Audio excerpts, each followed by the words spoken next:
नमस्कार दोस्तों, मेरा नाम है अनुभव। आज के वीडियो में हम किसी राजनीतिक विषय पर चर्चा नहीं करेंगे, बल्कि एक ऐसे मुद्दे को छुएंगे, एक ऐसे मुद्दे पर चर्चा करेंगे जो देश के लाखों करोड़ों बेरोजगारों और युवाओं से जुड़ा हुआ है। ऐसे युवाओं से जुड़ा हुआ है जिनकी ज़िंदगी का बड़ा हिस्सा किताबों, कोचिंग और लाइब्रेरीज में बीत जाता है, सिर्फ इस सपने के पीछे कि एक दिन वो सरकारी नौकरी करेंगे। और जब वो नौकरी की परीक्षा देने जाते हैं तो उनका पेपर लीक हो जाता है। हाल ही में 17 और 18 फरवरी को यूपीपी में कांस्टेबल भर्ती के लिए आयोजित की गई परीक्षा का पर्चा लीक हो गया। उसके बाद सरकार ने इस परीक्षा को रद्द कर दिया।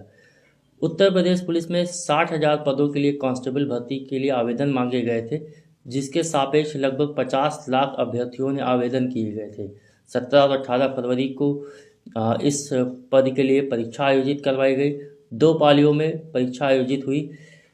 इतने पुख्ता इंतजाम के बावजूद भी इस परीक्षा का पर्चा लीक हो गया। इससे पहले भी कई सारी परीक्षाओं के पर्चे लीक हुए हैं। सरकारों के लिए परीक्षाओं के पर्चे लीक हो जाना कोई नई बात नहीं है। अब तो छात्र भी इसके लिए अभ्यस्त होते जा रहे हैं। कांस्टेबल भर्ती की परीक्षा का पर्चा लीक हुआ, ये कोई नई बात नहीं है। इससे पहले भी कई सारी भर्तियों की परीक्षाओं के पर्चे लीक हुए हैं। जैसे 2017 में इंस्पेक्टर भर्ती की परीक्षा करवाई गई थी, उसका पर्चा लीक हो गया था। जैसे 2018 में यूपीपीसीएल द्वारा जो भर्ती निकाली गई थी, उसका पर्चा भी लीक हो गया था। काफ़ी शोर और हंगामे के बाद इस परीक्षा को निरस्त भी किया गया। इसी तरह 2021 में पेट की परीक्षा लीक हुई, जिसके लिए लगभग 20 लाख अभ्यर्थियों ने आवेदन किया था। 2021 में टेट की परीक्षा जो हुई थी, उसका भी पर्चा लीक हुआ था। 2021 में नीट की परीक्षा हुई थी, उसका भी पर्चा लीक हुआ था। 2021 में बीएड के एंट्रेंस एग्ज़ाम की जो परीक्षा हुई थी, उसका भी पर्चा लीक हुआ था। हालांकि सरकार ने इस खबर को फेक बताया और बाद में कहा कि बीएड एंट्रेंस एग्ज़ाम की परीक्षा का पर्चा लीक नहीं हुआ था। कांस्टेबल भर्ती से ठीक पहले 12 फरवरी को एआरओ और एआरओ की भी परीक्षा करवाई गई थी, जिसके पर्चे लीक होने की भी खबरें सोशल मीडिया पे खूब तेज़ी से वायरल हो रही हैं। इसके लिए भी अभ्यर्थियों ने काफ़ी हंगामा काट रखा है।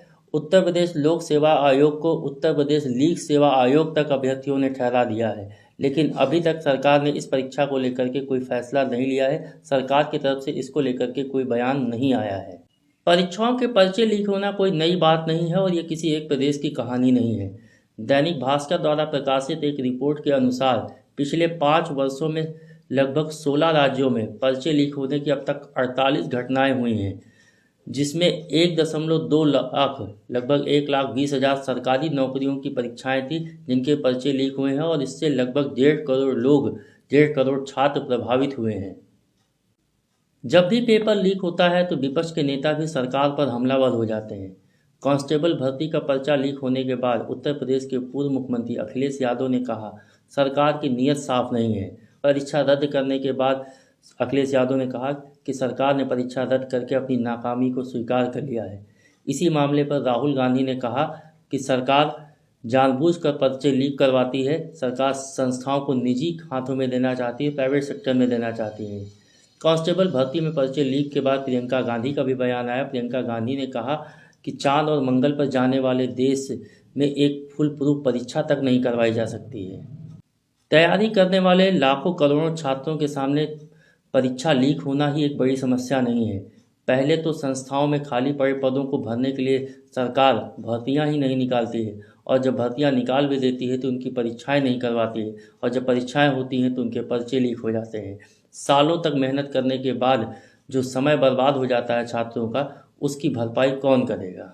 इस दौर में सरकारी नौकरी का सपना देखने वाले छात्रों के लिए पेपर लीक हो जाना इकलौती समस्या नहीं है। सरकारों द्वारा संस्थानों का निजीकरण करना, खाली पदों को न भरना, और जब भर्ती निकालना तो उसकी परीक्षा न करवाना जैसी भी कई समस्याएं हैं। लगभग 1.5 साल पहले उत्तर प्रदेश सरकार ने टीजीटी और पीजीटी शिक्षकों की भर्ती के लिए आवेदन मांगे थे, लेकिन अभी तक उस भर्ती की परीक्षा नहीं करवाई जा सकी। प्रतियोगी परीक्षा की तैयारी करने वाले छात्रों से मैंने पूछा कि लगभग 1 महीने में कितना खर्च आता है, तो छात्रों ने बताया कि गांव से शहर आकर रूम लेना, कोचिंग ज्वाइन करना, लाइब्रेरी ज्वाइन करना, खाने पीने की व्यवस्था करना, इन सब में लगभग 8 से 10 हज़ार रुपये खर्च होता है। सोचिए, सालों तक इतना खर्च करना, उसके बाद जब परीक्षा हो तो पता चलता है कि परीक्षा का पेपर लीक हो गया है। छात्रों के लिए ये ऐसी मुसीबत है जिस पर किसी सरकार का कोई ध्यान नहीं जाता है। छात्र आंदोलित होते हैं, आक्रोशित होते हैं। जब बहुत शोर शराबा होता है तब जाके परीक्षाएं कैंसिल होती हैं, दोबारा परीक्षाएं करवाई जाती हैं। लेकिन छात्रों के जीवन का जो महत्वपूर्ण समय सरकार की नाकामियों में बीत जाता है, उसकी भरपाई कौन कर सकता है। मेरे इस वीडियो को बनाने के पीछे का जो सबसे बड़ा कारण है वो ये कि पर्चे लीक होने की खबरें और घटनाएं आए दिन होती हैं। लोग पकड़े भी जाते हैं, जेल भी जाते हैं। लेकिन सबसे बड़ा सवाल है कि जो परीक्षाएं सरकार आयोजित करती है, जो पेपर सरकार की निगरानी में छपते हैं, वो सरकार की निगरानी से बाहर आम आदमी तक कैसे आते हैं। कहीं न कहीं सिस्टम में करप्शन है, कहीं न कहीं सिस्टम के लोग इनमें मिले हुए हैं। तो सबसे बड़ी कार्रवाई की ज़रूरत ऐसे भ्रष्ट अधिकारियों और कर्मचारियों पर है जो इस काम को अंजाम देते हैं। कांस्टेबल भर्ती के पर्चे लीक होने के बाद अभ्यर्थियों ने जोरदार प्रदर्शन किया। जिलों जिलों में प्रदर्शन हुआ। लखनऊ में बड़ा जोरदार प्रदर्शन किया। अपने न्याय और हक के लिए लड़े। वे बधाई के पात्र हैं, उन्हें न्याय मिला। ये सिखाता है कि जब भी आपके साथ अन्याय हो तो आप अपने न्याय और हक के लिए लड़ें, अपनी आवाज़ खुद बने। कोई नेता या कोई राजनीतिक दल आपकी लड़ाई नहीं लड़ेगा। मैं इस वीडियो के माध्यम से सरकार से मांग करता हूं कि परीक्षा कराने वाले बोर्ड में बैठे ऐसे भ्रष्ट कर्मचारियों और अधिकारियों के खिलाफ भी कठोर कार्रवाई होनी चाहिए जो चंद रुपयों के लालच में लाखों करोड़ों युवाओं के भविष्य के साथ खिलवाड़ कर जाते हैं। अगर आप मेरी इस बात से सहमत हैं तो कमेंट करके बताइएगा। मिलते हैं अगले वीडियो में किसी राजनीतिक खबर, किसी राजनीतिक विश्लेषण के साथ। अगर आपने मेरे फेसबुक पेज को फॉलो नहीं किया तो उसे फॉलो कर लीजिएगा और यूट्यूब चैनल को सब्सक्राइब कर लीजिएगा। धन्यवाद, नमस्कार।